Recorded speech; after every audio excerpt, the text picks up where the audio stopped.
बीच बड़ी खबर, आरएएस भर्ती परीक्षा 2023 का परिणाम घोषित कर दिया गया है। फाइनल रिजल्ट 972 पदों के लिए घोषित कर दिया गया है। बड़ी खबर इस वक्त की, 972 पदों के लिए परीक्षा का आयोजन किया गया था। 7 चरणों में इंटरव्यू के बाद आरपीएससी की तरफ से आज रिजल्ट जारी किया गया।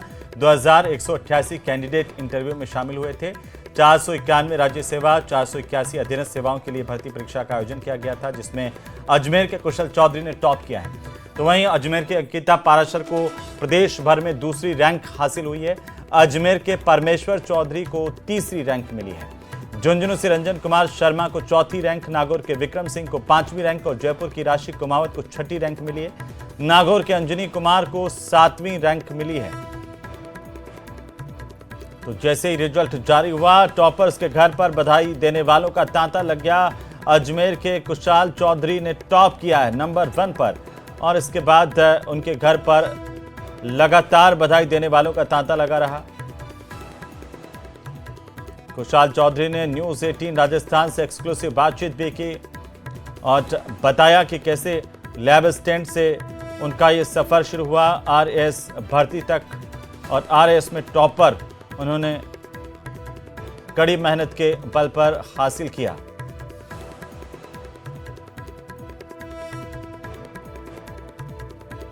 अलग अलग रैंक के हिसाब से भी आपको हम दिखा रहे हैं।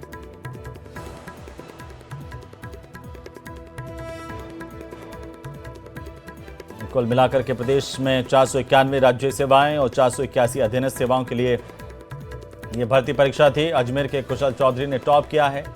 अजमेर की अंकिता पाराशर को दूसरी रैंक मिली है।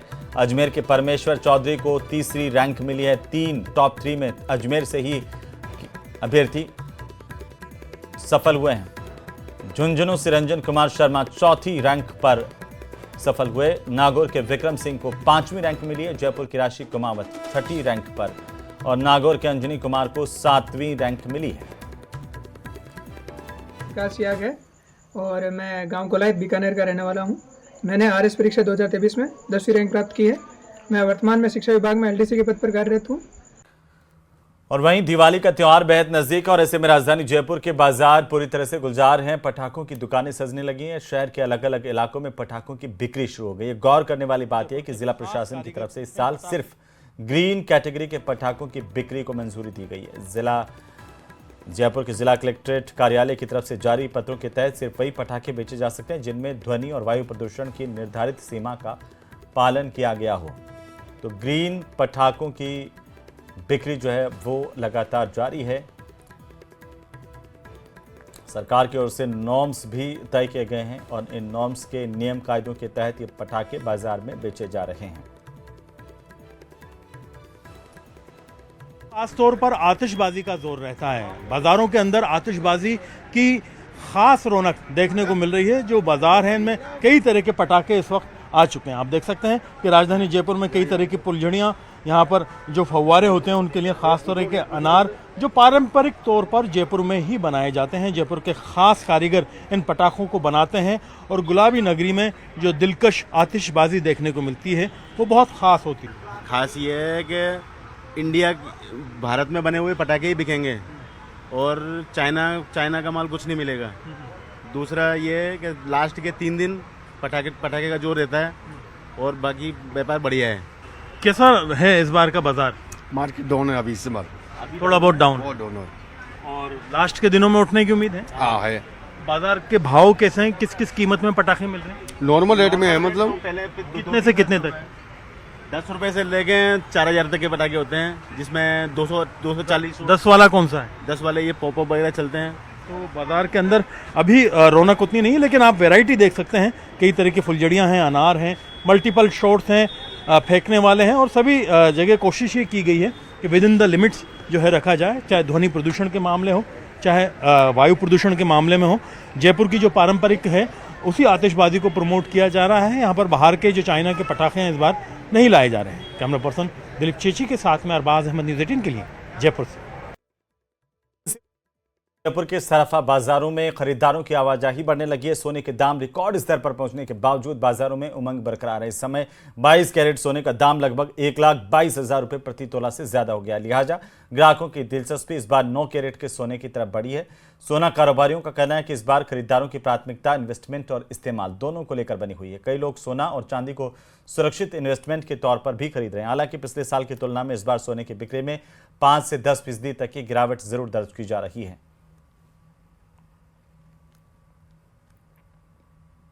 लोग हैं ख़ास तौर पर ज्वेलरी के ख़रीदार, उनसे बाज़ार गुलजार है। भले ही सोना 1,22,000 के पार हो, लेकिन राजधानी जयपुर ख़ास तौर पर अपनी ज्वेलरी के लिए जाना जाता है। और आप देख सकते हैं कि इस वक्त बाज़ारों के अंदर, ख़ास तौर पर ज्वेलरी के संस्थानों के अंदर किस तरह की रौनक देखने को मिल रही है। लोग बाग सोना, चांदी, डायमंड और अलग अलग तरह के रत्न इस दौरान ख़रीद रहे हैं। और आप देख सकते हैं कि जिस तरह का माहौल है, और एक तरह से कह सकते हैं कि सोना अपने उरूज पर है। इन तमाम चीज़ों के बावजूद राजधानी जयपुर समेत राजस्थान में अच्छा मार्केट देखने को मिल रहा है। हमारे साथ में डॉक्टर संजय जोशी मौजूद हैं, उनसे बातचीत करते हैं। आप विशेषज्ञ भी हैं और ख़ास तौर पर इसी विषय में PhD कर चुके हैं, जिस पर हम बात करेंगे ज्वेलरी को लेकर के। संजय जी, स्वागत है आपका। बाज़ार का क्या हाल है और किस तरह से देखते हैं, अभी क्या रेट चल रही है और कहाँ जयपुर की जो है कितनी बैठ रही है फाइनल वैल्यू? मैं जहाँ तक समझता हूँ साहब, ज्वेलरी और गोल्ड हमेशा बढ़ता ही रहेगा। मैंने तो जब से इस इंडस्ट्री में कदम रखा है तब से एक बार भी घटते हुए नहीं देखा है। और सोने की अपने आप की खुद की चमक है, खुद की वैल्यू है।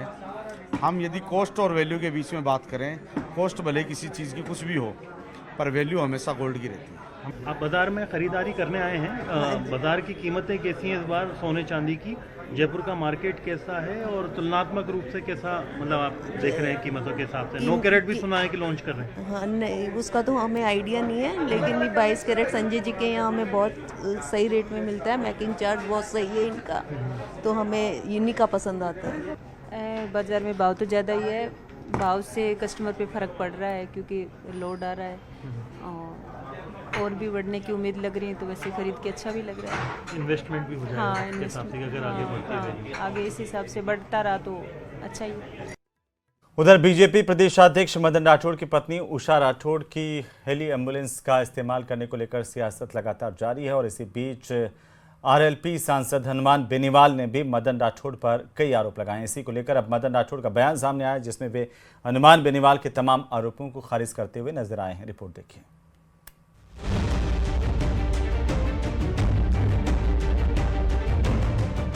बीजेपी प्रदेश अध्यक्ष मदन राठौड़ की पत्नी उषा राठौड़ को एयर एम्बुलेंस से ले जाने पर सियासी बयानबाजी तेज हो गई है। RLP सुप्रीमो हनुमान बेनीवाल ने मदन राठौड़ की पत्नी को हेलीकॉप्टर से लाने पर सवाल उठाए, तो जवाब में मदन राठौड़ ने सरकारी खर्च के आरोपों को खारिज किया। देखिए, ये हनुमान जी की भी संवेदनाएं मर चुकी है। मैं आपसे बताऊं, मेरी पत्नी को ब्रेन में क्लॉट आया, उनका हाथ काम नहीं कर रहा था। मुझे सूचना मिली, मैंने हेलीकॉप्टर मंगवाया। हेलीकॉप्टर का पेमेंट मेरी फैक्ट्री से हुआ है, उसी फैक्ट्री से पेमेंट हुआ है जिस फैक्ट्री की मालिक मेरी पत्नी है, और उसी के नाम का बिल है, उसी के नाम का हेलीकॉप्टर लिया गया, उसी से पेमेंट भी हो गया। ये क्या मतलब बिल ऑफ राइट अटैक इसी को बोलते हैं, जिसकी संवेदनाएं मर चुकी। अरे मेरी पत्नी का हाथ काम नहीं कर रहा था, मोबाइल पकड़ा नहीं जा रहा था। मुझे ये जब बताया गया तो मैं हेलीकॉप्टर नहीं तो क्या कैसे जाऊंगा, मैं कल्पना तो नहीं। यानी वो क्या सोच है उन लोगों की। मैंने पेमेंट किया है, मेरी फैक्ट्री से पेमेंट हुआ है। वहीं मदन राठौड़ ने विपक्ष के उन नेताओं का भी जिक्र किया जिन्होंने मुश्किल की इस घड़ी में व्यक्तिगत तौर पर फोन करके उनकी पत्नी का हाल पूछा। मैं कहता हूं धन्यवाद दूंगा अशोक गहलोत जी को, जिन्होंने मुझे पूछा, मेरी पत्नी की कुशल क्षेम पूछी। धन्यवाद सचिन पायलट जी को, जिन्होंने मेरी पत्नी की कुशल क्षेम पूछी।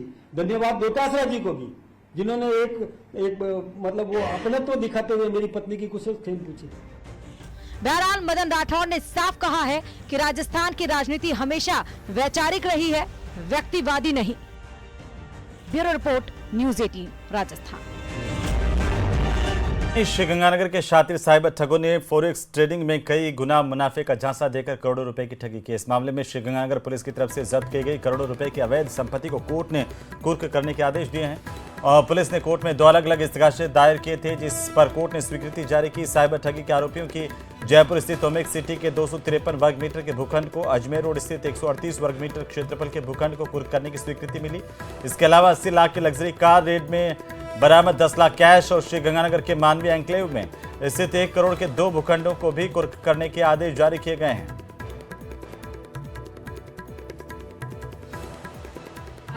कानून के अंतर्गत बीकानेर संभाग की व श्रीगंगानगर शहर की जो संभवतः सबसे जो पहली कार्रवाई हुई है 107 BNSS में अपराधियों की जो संपत्ति है उसकी कुर्की की। इसमें गंगानगर पुलिस को सफलता मिली है। थाना सदर गंगानगर में 2000 करोड़ की ठगी का, साइबर ठगी का मुकदमा जो दर्ज हुआ था, उसमें हमने ऑपरेशन फ्रीज के तहत हमने इस्तगासे न्यायालय में पेश किए थे, जिसमें अपराधियों की जो संपत्ति है उसकी कुर्की की हमने एप्लीकेशन लगाई थी, जिसमें आज हमें सफलता मिली है। 2 इस्तगासों में अलग अलग उस केस के अलग अलग अपराधियों की अलग अलग संपत्तियां कुर्क की गई हैं, जिसमें एक जयपुर में जो प्लॉट है 253 वर्ग मीटर का, उसको कुर्क किया गया है, और जयपुर में ही 138 वर्ग मीटर का दूसरा प्लॉट कुर्क किया गया है, जिनकी करोड़ों में इवैल्यूएशन है। सर, हम बीजापुर कर्नाटक से है। मेरा नाम कंटाप्पा बाबू चौहान है। सर, इन लोगों ने हमारे बीजापुर में एक ऑफिस बनाई, टीचेबल टेक करके ऑफिस बना के बाद में हमारे को कोचिंग क्लासेस देते करके विश्वास दिलाई। बाद में हमारे को थोड़े दिन जाने के बाद क्या बोला कि हमारा एक कैप मोर एपेक्स करके इन्वेस्टमेंट का कंपनी है, इसमें आप पैसा इन्वेस्टमेंट करो और तुम्हारे को बढ़िया पेमेंट आएगा, और होने के बाद तुम्हारा जो फ्रेंडशिप, तुम्हारा रिलेशन तुम्हारे नीचे लगाएगा तो उसका भी बड़ा कमीशन मिलेगा। डीडवाना कुचामन में गैंगस्टर आनंदपाल सिंह के टॉर्चर हाउस पर प्रशासन का बुलडोजर चला है। यह कार्रवाई आनंदपाल के गांव साम्राज्य में की गई। यह घर टॉर्चर हाउस के नाम से कुख्यात था। गौर करने वाली बात यह है कि आनंदपाल के एनकाउंटर के बाद इस मकान को सीज किया गया था। आज प्रशासन ने इस विवादित निर्माण पर बुलडोजर चलाते हुए कार्रवाई की। इस दौरान किसी भी अप्रिय स्थिति से निपटने के लिए बड़ी संख्या में पुलिस बल मौके पर मौजूद रहा।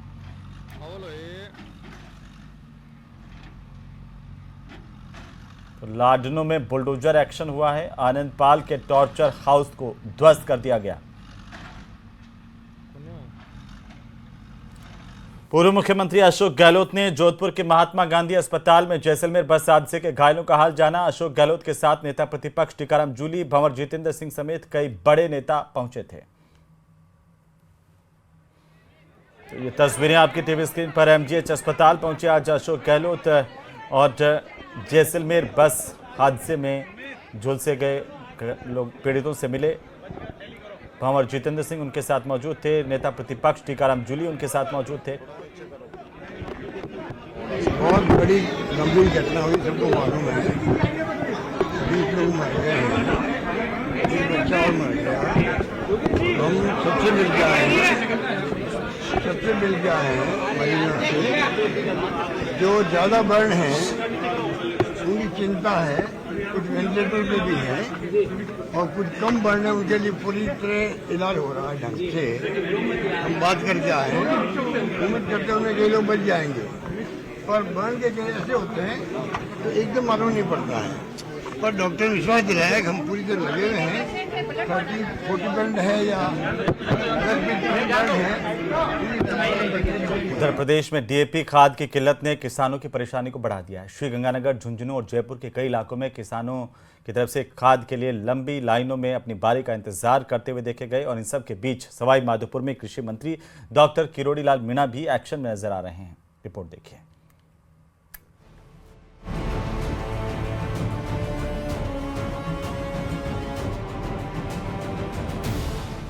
खाद की किल्लत, लाइनों में किसान, एक्शन में मंत्री जी।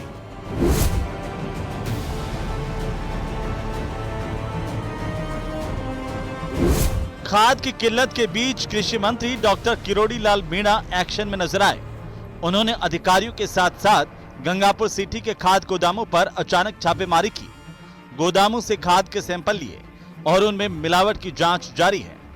दरअसल सूचना मिली थी कि कुछ व्यापारी खाद में मिलावट कर किसानों के साथ छलावा कर रहे हैं। किसानों के साथ सिर्फ मिलावटी खाद के जरिए ही छलावा नहीं हो रहा है, बल्कि खाद की किल्लत भी भारी समस्या है। श्रीगंगानगर में खाद के लिए किसानों की भारी भीड़ देखने को मिल रही है, जिनमें महिलाएं भी शामिल हैं। श्रीगंगानगर के सूरतगढ़ की नई धान मंडी में डीएपी खाद लेने आए किसान लंबी लाइनों में लगे दिखे। उधर झुंझुनू में तो खाद की किल्लत से किसान आग बबूला हो गए। गुस्साए किसानों ने सूरजगढ़ कस्बे के क्रय विक्रय सहकारी समिति कार्यालय पर जमकर हंगामा किया। 8 बजे तक एक ही लाइन थी। यहाँ कोई कर्मचारी कोई अधिकारी नहीं आया। ठीक है, जो किसान किराए पे गाड़ी करके लाया 600 रुपया दिया, ये बोले कल मिलेगी, कल 600 रुपया और दो, तो वो बाजार से ही खरीदेगा, ब्लैक से ही खरीदेगा। वो क्या फायदा है इनका सोसाइटी का? भीड़ जब देखते हुए इनके पास यूरिया डीएपी कम है, तो इसलिए कल के लिए नहीं है, तो टक्कर भी दे देंगे। उधर जमुआ रामगढ़ के जयचंदपुरा ग्राम सेवा सहकारी समिति में खाद वितरण शुरू होने पर भारी संख्या में किसान पहुंचे, जहां भारी भीड़ के बाद धक्का मुक्की होने से अफरा तफरी मच गई। रबी की फसल की बुआई के बीच डीएपी खाद की किल्लत ने किसानों की परेशानी बढ़ा दी है। सवाई माधोपुर में मंत्री डॉक्टर किरोड़ीलाल मीणा के नेतृत्व में छापेमारी से साफ संकेत है कि सरकार निगरानी बढ़ा रही है, ताकि किसानों को गुणवत्तापूर्ण खाद मिल सके। Bureau report, news 18 Rajasthan. उधर हनुमानगढ़ जिले में एक सनसनीखेज साइबर ठगी का मामला सामने आया। जंक्शन क्षेत्र के एक बुजुर्ग को ठगों ने डिजिटल अरेस्ट का डर दिखाकर 45 लाख रुपए की चपत लगाई। इन ठगों ने खुद को क्राइम ब्रांच का अधिकारी बताया। बुजुर्ग को 4 दिन तक अपने जाल में फंसाए रखा। पुलिस के मुताबिक इन ठगों ने व्हाट्सएप कॉल के जरिए बुजुर्ग से संपर्क किया। उन्होंने खुद को मुंबई क्राइम ब्रांच का अधिकारी बताते हुए कहा कि वृद्ध के नाम पर फर्जी सिम से मनी लॉन्ड्रिंग की जा रही है। डराने के लिए ठगों ने व्हाट्सएप पर एक फर्जी अरेस्ट वारंट भेज दिया। बुजुर्ग को धमकाया गया, वे जांच पूरी होने तक किसी से बात नहीं कर सकते। पहले मुंबई क्राइम ब्रांच का नाम लेके कोई व्हाट्सएप कॉल आया, तो उन्होंने बताया कि आपके नाम से कोई सिम जारी हुई है, आपके आधार कार्ड से, और कैनरा बैंक में खाता खुला है, जिसमें अवैध लेन देन हुआ है, मनी लॉन्ड्रिंग का मामला है, और सुप्रीम कोर्ट ने हमें जांच के लिए कहा है। तो ऐसे इधर उधर की बातें करके इनको भयभीत कर दिया। फिर 3, 4, 6 और 9 अक्टूबर को इनसे टोटल 45 लाख रुपये ट्रांसफर करा लिए, इनको भय दिखा के डिजिटल अरेस्ट करके। इस तरह से इसके ऊपर एक मुकदमा दर्ज हुआ है साइबर थाने में, और उस पर कार्रवाई कर रहे हैं। उधर बाड़मेर के वरिष्ठ सिविल न्यायाधीश कोर्ट ने बुधवार को शिव पंचायत समिति के प्रधान महेंद्र जानी के निर्वाचन को रद्द करते हुए उनके प्रतिद्वंदी कैलाश सिंह राठौड़ को नया प्रधान घोषित किया है। इस फैसले के बाद राठौड़ के समर्थकों ने फैसला आने के बाद उन्हें फूलमालाएं पहनाकर उनका स्वागत किया। साल 2020 के दिसंबर में हुए पंचायती राज चुनाव में शिव पंचायत समिति के प्रधान पद के चुनाव में 19 सदस्यों ने भाग लिया था। कांग्रेस प्रत्याशी कैलाश सिंह राठौड़ और कांग्रेस से बागी होकर निर्दलीय उम्मीदवार महेंद्र जानी के बीच मुकाबला हुआ था। क्रॉस वोटिंग के चलते महेंद्र कुमार ने 10 वोट हासिल कर 1 वोट के अंतर से जीत दर्ज की थी, जबकि राठौड़ को 9 वोट मिले थे। इसके बाद कैलाश सिंह राठौड़ ने कोर्ट में याचिका दाखिल कर आरोप लगाए। महेंद्र जानी ने नामांकन पत्र में अपने खिलाफ दर्ज एक आपराधिक मामले को छुपाया था, जिसमें राजकीय संपत्ति को नुकसान पहुंचाने का आरोप था।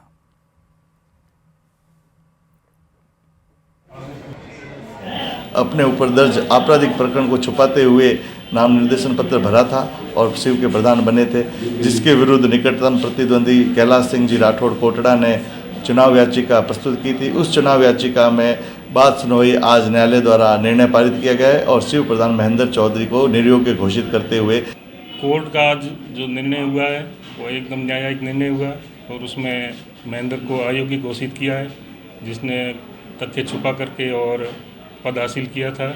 उसके विरुद्ध कोर्ट ने आज निर्णय देके उसको पद से निरस्त कर दिया। आपको पहले लगता था कि ये हाँ, पूर्ण संभावना थी, मेरे को पहले से लग रहा था ये हटेगा। इसने पूर्ण रूप से गलत तरीके से इसने पद पर ही कायम रहा है। गैंगस्टर गोल्डी बराड़ और गोदारा गैंग का खासम खास गुर्गा अमित शर्मा धर लिया गया है। श्री गंगानगर के गांव 15Z का रहने वाला ये गुंडा अमित शर्मा उर्फ सुल्तान यूं तो साधारण परिवार से ताल्लुक रखता है, लेकिन वो खुद लॉरेंस के खजांची के नाम से जाना जाता रहा है। रिपोर्ट देखिए।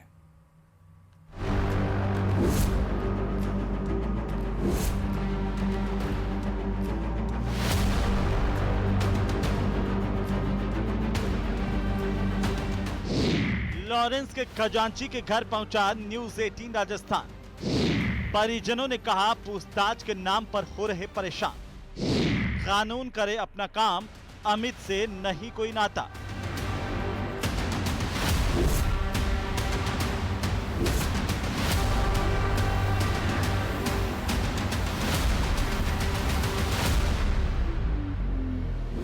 ऐसे समय में जब अपराध की दुनिया में गैंग का खजांची माने जाने वाला अमित शर्मा अमेरिका की कैलिफोर्निया जेल में बंद है और उसे भारत प्रत्यर्पित कराने की प्रक्रिया शुरू होने वाली है, तब श्री गंगानगर का एक छोटा सा गांव 15 जेठ अचानक से सुर्खियों में आ गया है। अमित शर्मा उर्फ जैक पंडित उर्फ सुल्तान श्री गंगानगर के गांव 15 जेड का रहने वाला है और अभी हम उस समय गांव 15 जेड में ही मौजूद हैं। ये अमित शर्मा का घर है। हम आपको अमित शर्मा के घर की तस्वीरें दिखाएंगे। इस छोटे से गांव से जरायम की दुनिया का वांटेड बनने तक का अमित शर्मा का सफर बेहद चौंकाने वाला है। मटीली राटान गांव का अमित साल 2021 में दुबई भाग गया था। दुबई से स्पेन होते हुए ये गुंडा डंकी रूट के जरिए अमेरिका पहुंच गया। विदेश जाकर इस गुंडे अमित ने पहचान छिपाने के लिए कई नाम अपनाए, जय, सुल्तान और डॉक्टर, पंडित और अर्पित जैसे कई नाम रखे। गैंग के फाइनेंस का बड़ा ऑपरेटर बन गया। लॉरेंस से लेकर रोहित गोदारा और गोल्डी बराड़ तक का ये मददगार गुर्गा रहा। इस गुर्गे अमित शर्मा के विदेशी नेटवर्क का विस्तार अमेरिका, कनाडा, स्पेन और दुबई तक फैला हुआ है। पुलिस को शक है कि इसके जरिए विदेशों में बैठे गैंगस्टर्स को लगातार फाइनेंशियल सपोर्ट मिल रहा था। न्यूज 18 राजस्थान से बातचीत में गैंगस्टर अमित शर्मा के बड़े भाई विकास शर्मा ने बताया कि पिछले 5-6 सालों से अमित शर्मा का उनसे कोई संपर्क नहीं हुआ है। विकास जी, आपको जानकारी है कि अमित अमेरिका में गिरफ्तार हो गया है? नहीं सर, हमको अभी पता नहीं है और हमें 5-6 साल हो गए, उनसे कोई संपर्क नहीं है। हमें यहाँ परेशान किया जाता है, रोज पुलिस आती है, रोज पूछताछ करती है और चली जाती है। अच्छा, पिछले 5-6 सालों से संपर्क में ही नहीं है वो? नहीं जी। कोई फोन नहीं, कोई वीडियो कॉल नहीं, कोई मैसेज नहीं? नहीं, कुछ नहीं। मेरा मोबाइल तो पुलिस थाने में भी है। अच्छा। मेरे साथ कोई संपर्क नहीं है, ना मेरे माँ बाप का है, किसी का भी नहीं है। परिजन बताते हैं कि गुंडा अमित शर्मा और जैक पंडित 12वीं तक पढ़ा लिखा है।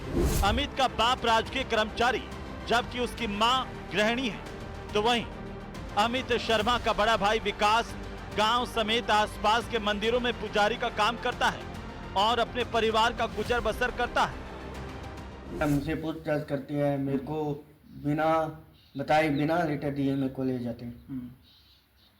वजह क्या रहती है? ये पूछताछ, अमित के बारे में पूछताछ करना। हमको पता नहीं है वो कहाँ है, कहाँ रहता है, कोई पता नहीं है हमको, तो ही हमें परेशान करते हैं। नामी गिरामी गैंगस्टर्स के साथ काम करने वाला यह अमित शर्मा और जैक पंडित, जिसका परिवार बेहद साधारण परिस्थितियों में जीवन यापन कर रहा है। परिजनों का कहना है कि अमित शर्मा के आपराधिक कृत्यों की वजह से श्री गंगानगर पुलिस उनसे बार बार पूछताछ करती है, थाने बुलाती है, जिससे वो परेशान है। अमित शर्मा के परिजनों ने कहा कि अमित के अपराधों की सजा उसे मिलनी ही चाहिए और अब उनका अमित शर्मा से कोई वास्ता नहीं है।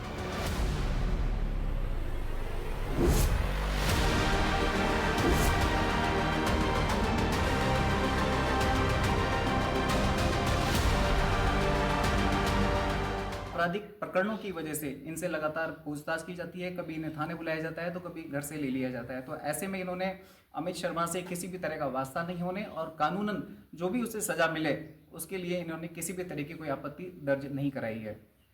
अशोक शर्मा, न्यूज़ 18, अमित शर्मा के गांव 15 जेड से श्री गंगानगर।